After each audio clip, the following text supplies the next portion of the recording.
This is Thoughts Become Things. With each episode, we'll help you reach the highest creative potential that God has for you.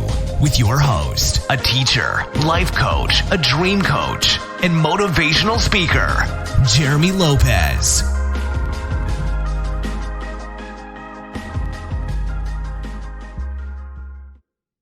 Hello again, everyone, and welcome to another podcast of Thoughts Become Things. I'm Jeremy Lopez, and I hope all of you had a wonderful Merry Christmas. I really do. And, I was giving some prophetic words and readings earlier to a lot of different people, and some of the people was mentioning to me how they didn't have a good Christmas, or they did have a good Christmas, or they were not surrounded by a lot of people, and one thing I want to say, and today's going to be a good podcast, by the way, but one thing I want to say to those who might feel as if they weren't surrounded with the family members or the Christmas tree or the presents or whatever. Let me say this to you. Don't allow yourself to get mixed up too much in this natural world, especially within this Western world, and the media, because they tend to bring forth this persona that if I'm not surrounded by a lot of people, something's wrong. If I don't have everything that maybe the Hallmark Channel movies, presents as far as what that warm, cozy feeling is on Christmas Day, surrounded by the children, opening the presents and stuff, then it's not a true Christmas. Let me just explain this to you real quick, because I got a great podcast for each one of you, and that is this, that when it deals with Jesus coming to earth as a Christ child, we have to remember he was born lowly in this manger where animals were there, where animals pooped, for lack of better words. I mean, he was born among poop, folks. Let's just be real about it. I know where everybody's like, ooh, but he was. And it wasn't the fact that there were people present. The only two people that were there were Joseph and Mary. And if you read historically, the wise men, as they call them, which actually are Babylonians men, that were magicians. That's what the Bible really says about them in the Greek language. But when you really understand that, you realize they didn't come for days. They wasn't there the night that Jesus was born. They came a couple of days later. And so it's not so much of us thinking the warm, the fuzziness. If you felt like you were by yourself, let me tell you something. So was Jesus. And when you really understand the meaning of Christmas, then you'll let sort of the media and the warm fuzziness that the Western world brings forth and all the hype of it, you'll let that dissolve to realize what's cozy and warm and beautiful is when you know the true meaning of Christmas and you understand I have the Lord on my side, that God is in my life, and if God be for me, who can be against me? That's your warm fuzzy feeling, folks. So don't allow the world and the media and the and the Hallmark channels and everything else, don't let that get to you so much to feel if you don't have this, something's wrong with you. Because let me just tell you, each one of you, before I get started today, and that is this: each one of you are important, and every one of you are highly favored of God, and every one of you have exactly what you need to have in your life. And all you need really is the warm fuzzy feeling from God, and knowing that God is with us. You know what? That makes my Christmas perfect. So I just want to drop that in there today to each one of you, just sort of help each one of you out. Now, today I want to talk to you guys about something that's not taking a lot of your time, but I want to talk to something that I believe will totally set a lot of people free. And that is this. Are you ready for this title? Does he or she really love me? Does he or she really love me? I sort of started this a while back, not even realizing I'm trying to do a series, but yet didn't even call it a series, but I sort of presented this idea about abuse and relationships and what to do in a relationship and how to build it. And I wanted to sort of build that today, or sort of finish it today before we get into the new year. And that is this: does he or she really love me? And let me give you guys a great example. Usually a lot of times within my life coaching sessions, we have people that will come to me and say, you know what, my kids, they don't contact me a whole lot. My mother, my father, I don't see them a whole lot. That if she cared for me, she'd come around more. If he cared for me, he would call me more. Here's one of the things I want to present today that I believe will help each one of you. When we deal with love, we need to examine the three different realms of love, okay? Because it's very powerful to know this. Now, when we think of the word eros, which comes from which we get the word erotic from, or erotica from, we have to remember that actually is, believe it or not, classified as one of the lower cases of love. However, it's not really love, right? We know that. Eros, or being erotic, comes from that feeling, that emotion, that even sexual desire thing. It's not truly love, but it's one of the lowest ones on the totem pole when it deals with different words throughout the Bible and throughout history that deal with that type of what we consider love or kindness. And so you get eros or erotica or erotic from that. Now, when you think about the second one, you think of phileo, which we get the word Philadelphia from, believe it or not. And that actually, for lack of better words to break it down, deals with the fact of conditional love. Conditional love. You treat me good, I'll treat you good. Hey, you're going to buy me a present for Christmas? I'll buy you a present for Christmas. Now, isn't that pretty much what every one of us do? Hello? Isn't it interesting how every one of us always say the same question? Hey, do you know if they're going to buy me a present? Are we buying for the kids this year? Are we exchanging presents between each other? Hello. And yet we look at ourselves and we say, oh, we're powerful Christian people who love all people, but yet people want to dump on me and they don't want to love me, unless I do something for them. But let me ask you an honest gut level question. Is that not what we do at Christmas time? Hello? Do we not always say things such as, hey, are we swapping presents? Are you giving me a present? I don't want to look dumb if she gives me a present. I didn't know to buy him or her a present. Is that not the same exact thing?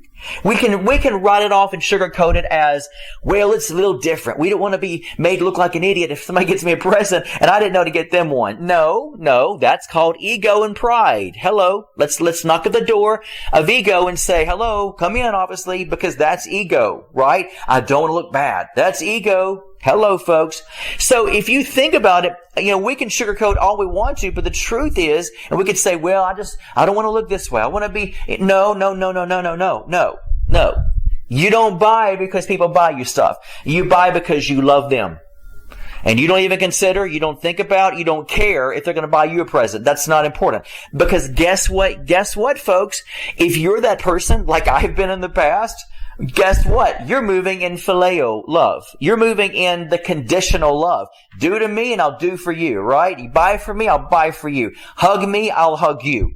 Tell me you love me, I'll tell you I'll love you back. And how many of us do that? Well, they didn't call me the other day. Well, did you call them? Well, it's not my job, not my turn to. Here's what I'm going to say to you, okay? Check this out. Ready? Blah, blah, blah, blah. Because no one asked about, are you taking turn? What is this, a game for you? No one asked, well, they don't call me. It's their turn to call me. Hello, phileo love. That's conditional love, okay? So before we turn around and say, oh, they don't love me. Oh, she doesn't love me. He doesn't come around enough. Oh, she doesn't call me. My daughter doesn't care about me anymore. My mother, my father, doesn't, and are we talking about truly being hurt? Yes, absolutely.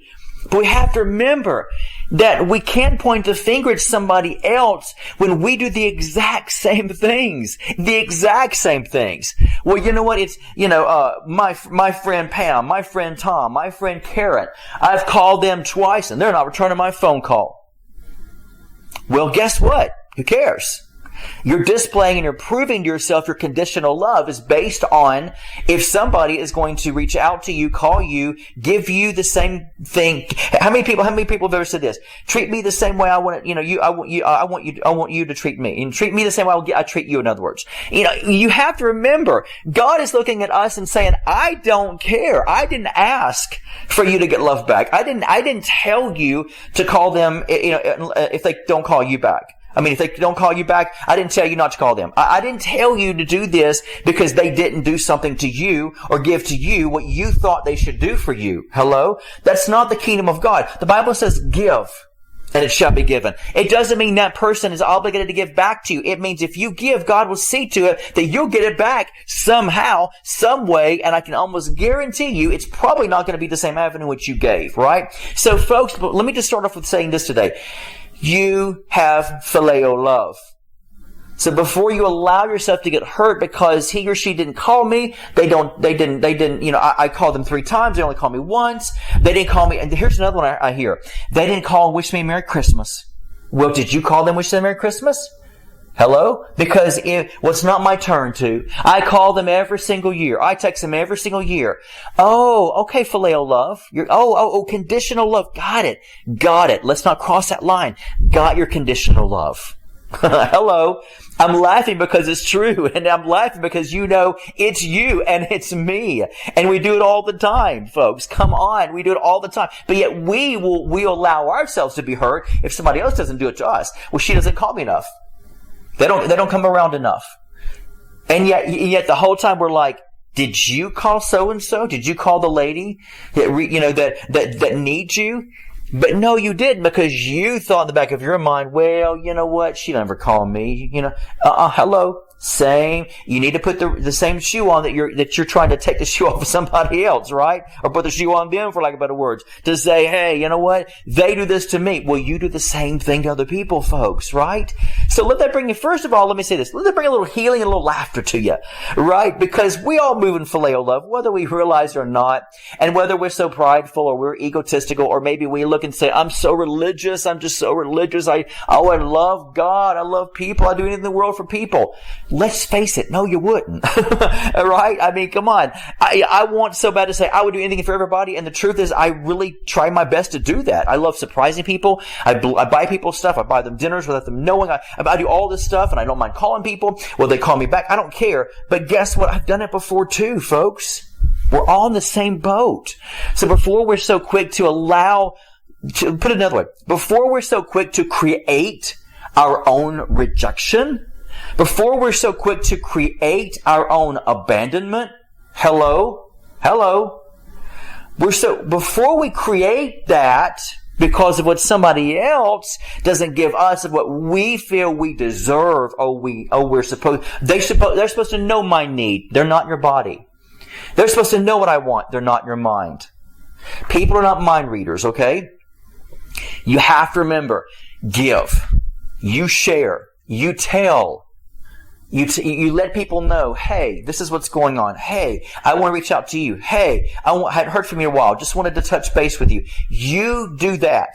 If they don't call you back, if they don't reach back to you, let me just be honest with you. Who cares? Because of the fact you do not do that, for that reason. And let me stress this really, really clearly as well, folks, and that is this. If we reach out to people because we love somebody, and yet she doesn't have the courtesy to call me back after I called her and told her I sent her a Christmas card in the mail with a $20 check, I just can't believe the nerve of her. Guess what? You attached your love and your manipulation, with your money. Right? Oh, come on. I'm talking to myself here, folks. Hello. And God's like, I'm sorry. Did you give that money expecting to be praised back? Well, I just want to be acknowledged, God. But I'm sorry. Did you give your money to be acknowledged back? Well, Lord, it's just the right thing to do. So did you give your money because you expect somebody else to know what the right thing to do is? Wow. Come on, folks. Who am I talking to today?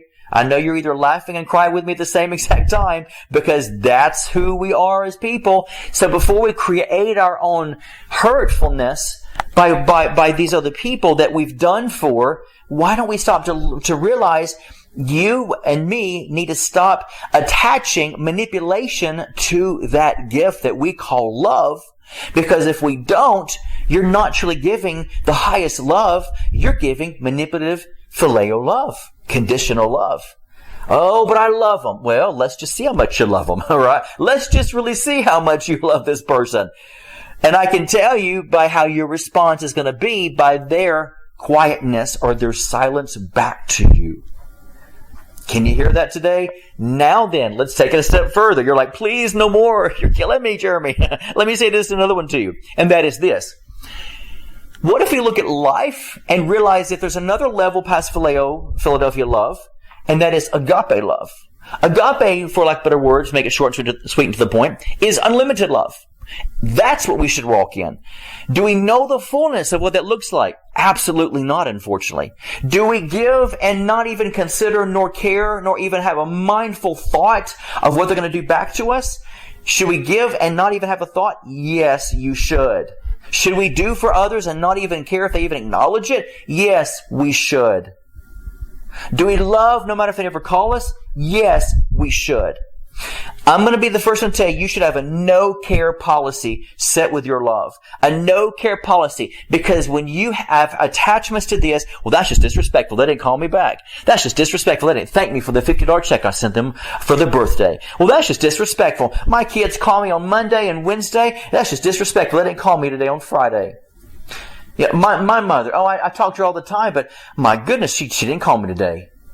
Right? Come on. Well, guess what, folks? Manipulation. You're giving. And my question to you would be with this in Psychology 101 today. Then why do you love that person? Well, because, hold on a minute. Why do you love that person? Because if you truly love them, do we want to get back? Sure we do. Let's face reality, folks. We want love back, and we deserve love back, and we need love back. However, it will be given to you by the people God will send to you that will be the most impacting on your life versus the people you're expecting to give back to you in that love or whatever it is you've given to them. And yet, guess what? Do you want something that might not be impacting to you? Do you want something back to you in the vein that you think is better for you versus what God thinks is better for you? Because I want to choose a God route. Because if I give, God says to me, hey, I'm going to give it back to you and I'm going to make sure that I'm giving it back to you through a vessel or situation that will be so potent and powerful, like a ticking bomb in your life, that when you get it back in the avenue I want for you, it will explode so much that you will feel the warmth, the coziness, the fuzziness. You'll feel all the emotional glitter, everything you need to feel. You're going to feel it. Oh, but no, Lord. I'd rather have this person that I gave it to give it back to me. Because I gave to them, God. Right? And God's like, okay, number one, don't create your own wilderness and abandonment by this person who doesn't understand the concept that you might have in that split moment that sometimes you don't have in the moment in which you give it to somebody else, right? And so guess what? You can't expect, folks, people to know. One thing I've realized in my life is this. For me to say, they know better. Do they really? Do they really? I like what Maya Angelou once said, a great woman of God. I loved her. And that is this. And she said, when you know better, you do better. When you know better, you do better. You can't say, well, they know I taught them. Well, obviously, maybe they didn't learn that good, right? Maybe they didn't learn it. Doesn't mean we're going to put the blame on you to say, well, you're an unfit mother or father or what. No. It's not about that. It's about the fact that maybe they just didn't get it. How many times have you been in church that you've heard a message and all of a sudden it's like, man, I got it today. And the person next to you are like, it's about time. He's been preaching this for a year and a half now, right? How come you didn't get it the past year and a half? What's wrong with you, right? I'll tell you what's wrong with you is you wasn't either in that moment to receive it because maybe you didn't need to receive it during those time periods. Or maybe you just had something else in your mind. Or maybe you just were not ready to hear what maybe you needed to hear, right? We get things, folks, in the timing in which we need to get it, when it will mean more to us. That's how God's kingdom works. And so we can't expect to say, well, they know better. She knows better. He knows better. Well, do they? If they truly knew better, they'd have done it. So, and guess what? There's times you did not know better either. And somebody's going to say to you, well, they know better. She's a Christian. He's a Christian. Let me say something to you guys. I love people. I love everyone on this planet. I really, truly do. The best of my ability of what I know love is. However, just because somebody is a Christian, just because somebody speaks in tongues, just because somebody moves like a spirit, does not mean they know how to love. Can I get an amen from the choir? I'm sure some of you right now are probably like, oh, Jesus, yes, Lord. Because guess what? Quit acting like that Christians are supposed to know better. They don't. To each its own. To each person who has the revelation, not just because they're hungry and thirsting after God and God's going to fill them, that's one truth. But also in the timing in which they need to get it. And sometimes people just don't get things, right? My sister, when I was a kid, she was older than I was, and my dad was just a master genius at mathematics. He knew it like the back of his hand. He was an architect and a draftsman, and she could not get geometry. He would get frustrated with her, and he said, this is not that hard, and she could not get it. Until finally, after a year and a half of pulling his hair out, which he was bald when, growing up, it was that place where she just got it. She just got it. Right? So don't expect everybody to be like you and to get what you get, because with the thing that you claim that you have, sometimes you don't always have it with other people either, right? Grace, let's say it again. Grace, grace, folks. Now, let me also say this to you on the level of love.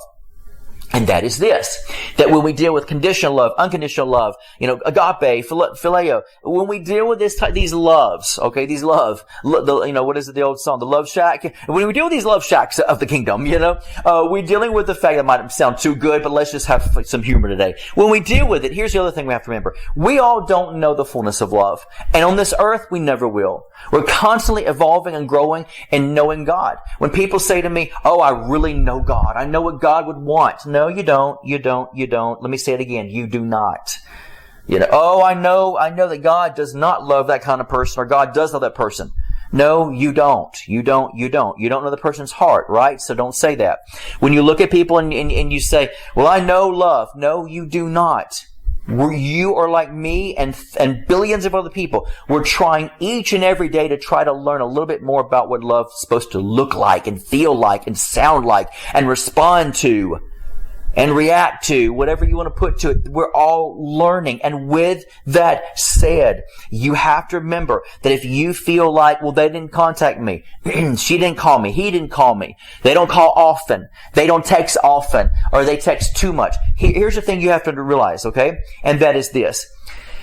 You and I and all of us don't know the fullness of love. People only have snippets of love. When God, in the Word of God, when the Bible, when it says we see in part and prophesy in part, let me say this to you honestly. You hear in part as well. You see in part, you know in part, you learn in part, you speak in part. Can I go on? Should I go on and on? Because in this world, we will have parts. Every joint supplies when it deals with even the body of Christ. Every one of us, even those of us who are in ministry, those of us who are leaders, guess what? You're still a missing component, a piece of the pie that makes up everything. You don't have the fullness of it either. I don't. I never claim to. Because we're all, every one of us, well, that's Billy Graham over, oh, that's so-and-so over there. And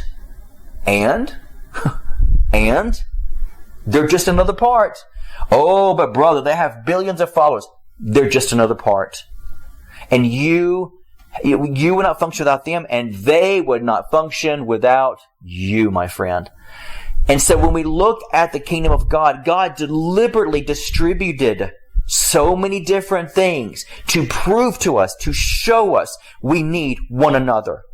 We need one another. Why? Because in the counsel of many there is wisdom, which is saying this: you don't have the fullness of wisdom. You don't have the fullness of grace, unfortunately. We don't have the fullness of love, unfortunately. We don't have the fullness of mercy. Oh, but I'm full of grace, brother, and compassion. That's awesome. But that fullness you have, unfortunately, is still just a part. That's when we go, ugh, no.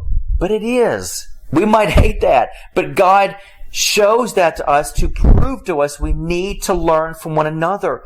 And we need to not be so afraid to be able to say, hey, I give you grace because I might have done the same, I might have acted the same way towards somebody else. So I'm going to give you grace as well. You didn't call me, but you know what? I could have called you. I'm sorry as well. I've been giving you money for 30 years. You've been giving money for 30 years to me, and I never responded back to you or even said thank you. Or once again, put the shoe on the other foot. I've been giving you money for 30 years. And you know what? I don't care if I did or didn't. I never expected you to respond back to me. Sure, it'd be nice if you did, but I can't expect you to know a part that I'm awakened to, because there's parts in me that I'm asleep that you're awakened to. So before we create, and I use that word very lightly and gently because abandonment and rejection is real things, and they hurt. They hurt like you know what. But let me also say this to you as well. There are also things outside of genuine hurt and woundedness that are called created hurts and rejections and created abandonments, where we set ourselves up to be placed on a stool of rejection and abandonment. And we're creating the environment for that to set us up to get that. How do we do that? I've been calling you for years. You never called me back. You don't love me. Look at him. He buys her flowers, doesn't buy me any flowers. That's because he might have a part of the love that might bring that romance. And maybe your husband, your spouse might have another part of love that this other person doesn't have. He could be bringing her flowers because he probably beat her. last night. Come on, folks. I'm being real with you. He might have brought her flowers, which better not happen. I'd be like, screw those flowers. I'm out of here. Right? But I'm just saying though, you know what? You don't know why he might be gentle and, oh, he's so sweet, or he bought a vacation for her last week. It might be to make up for the adultery he committed. Hello. Might be because of the anger issues he has. So don't think for a moment, folks, that, well, he does this for me, she does that for him. You're right, and you don't need to know why they're doing that to each other. You need to pull the love and pull what you know the parts of your spouse has, and you need to thank them for what the parts they offer, because that is a powerful part they have. Don't hound them. The worst thing you can do to your husband or your wife is constantly say, I wish you would do this for me. I wish you did that for me. I wish you could do this. She does this. He does this. What's wrong with you? You don't know what love is. First of all, if you were nagging me that bad, I'd probably say, see ya. Here's some papers to sign. See ya. I'm out of here, right? No one likes a nagging person. No one. If you can't see the qualities that I have, and then understand those other qualities I don't have, unfortunately, that possibly I can learn in this life, but at least praise me for the qualities that I do have, and be thankful for those qualities, because that's what I see in you with those qualities as well. Then you know what? If you don't, we'll never survive in a marriage. You will never survive in a relationship of best friends. We'll never survive, because you will always be comparing me to somebody else. You'll always be seeing the parts that I don't have, other people have, and then you're sitting there wondering why this, why, and you are literally creating a place to say, hey, rejection. Come on. I want to be rejected. Come on. I want to be lesser than. Come on. I want to be able to be the one that feels sorry for me because of the fact that I don't have what they have. I don't have what they have. Well, do you have a roof over your head? Do you have food on the table? Do you have a man or woman who comes in and looks at you with those eyes that you know just grabs you and says, gosh, that's love? Did he not sit at the table the time you wanted him to? Well, guess what? Don't worry about that. That can be fixed, right?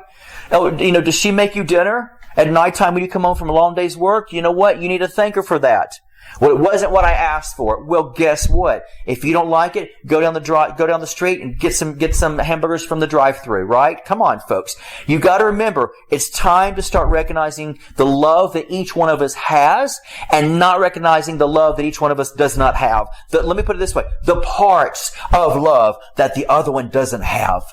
Because you also have a plank in your own eye of parts of love that you don't have, that you think you have, but you don't. And he or she could do the same thing to you and say, I wish you would do this. I wish you did that, right? But you know why they don't? Because they love you. And I love this. Check this out, ready? And love covers a multitude of sin. And folks, sin is bad, but sin is not just murdering, killing, slaughtering, cheating. Those are sins, yes. But falling short of the glory, missing the mark of the high call, that's all sin is. And folks, we all do that every single day, all day long. How do we know that? If we don't have the perfect job, making billions of dollars and living in divine health and being happy 24/7, then guess what? That applies to you. You have a sinful nature if you don't have all these things, right? If you're not perfect, you're still missing the mark. Because we've got to begin to realize we all have a part to play, a role to play. We have a part, and we need other joints to supply. We need to know the counsel of other people, because they can help, hopefully, by faith, reveal to us a little bit of awaken us to the parts that we don't have. And that way, maybe other people will awaken to their parts, and we'll see a better world. But we'll never see a better world. We'll never see a better relationship in our marriages. We'll never see a better relationship with our best friends, our spouses, our children, if we don't stop pulling out the parts that we feel they should know how to do, that they don't do for me. Me. Why don't you do this for me? Why don't you should know, but you didn't give me this. Well, I called you. Why didn't you call me? Why don't you skip the me and just give and be happy? Because we live in a society, we don't know how to be happy with the power to give. We're happier with the power to get. And we've got to begin to change and transform our lives into the understanding that we have parts. Quit pointing fingers at other people. because it's just not worth it. And you literally will create a damaging effect to yourself, much less them. You'll create a damaging effect to yourself, and you will wake up one day thinking, I don't understand why I'm so fragmented, why I'm so hurt, why no one loves me, why no one wants to be with me, why no one wants to care for me. Because we will blind ourselves so much where we can't see the effects that we had parts that we didn't give either, but other people gave us grace, not to throw it in our face, but they knew how to receive the love that they could pull out of us and be thankful for that. That's why those people are the way they are. And that's why those people might be happier, because they choose to say, you know what? I might see a little bit of stuff that you don't have, that you're lacking in, but I will see the good that you do have. The revelations of love you do display. That's more important to me. Everything else is not up to me to say, you know better. What's wrong with you? Everything else is up to God and you to know that when you know you're ready and God knows you're ready, you're going to get another part of it, right? So remember that today, folks. Don't create your own abandonment and rejection. Life is hard enough. Come on, let's just face it. Life is hard enough for us to create our own fragmentations and woundedness and abandonments and rejections. Life's too hard. Life's hard enough for us to be able to, and I don't say that in a negative way of cursing. I'm just saying life can be tough. And the last thing we need is to get our own selves involved in our own life to constantly create something of what we wish we had, we should have gotten, they didn't do to us, they could have given to us, I did this, I did that, I did this, I did that, they're not giving back to me. Life can be tough without all that. And imagine how much greater and how much stronger, how much more loving we would be if we thought the opposite of that. I'm going to see the Christ in you. I'm going to see the love you do have. And the things you do for me, I'm going to love you for that. And I won't ever condemn you for everything else that you can't do, or maybe you don't know how to do, or you just don't know yet. Just like you give me the grace for the things I don't know as well. And we can grow together the best we can in this world and get a little bit more parts of love buried in us and say, hey, you know what? I'm getting there. I'm getting there. Because guess what? We're all just trying to get there, right? And it takes a lifetime. So take this today. Run with it. Let it be a blessing to you today. And as I close, let me just say this. I always love to say this to people. If you don't like your day, is this not fitting today for this message? If you don't like your day, change it. Change the way you see towards people. Change the way you view God. Change the way you view yourself. Change the way you view life. Get out of survival mode and just surrender to the now moment and say, you know what? I've had a rough morning, but I choose right now to let it go. Change your thoughts and you'll change your life. God bless you. This has been the Thoughts Become Things podcast with Jeremy Lopez, helping you reach your highest creative potential that God has for you. For more episodes, products, and information on Jeremy, visit www.identitynetwork.net.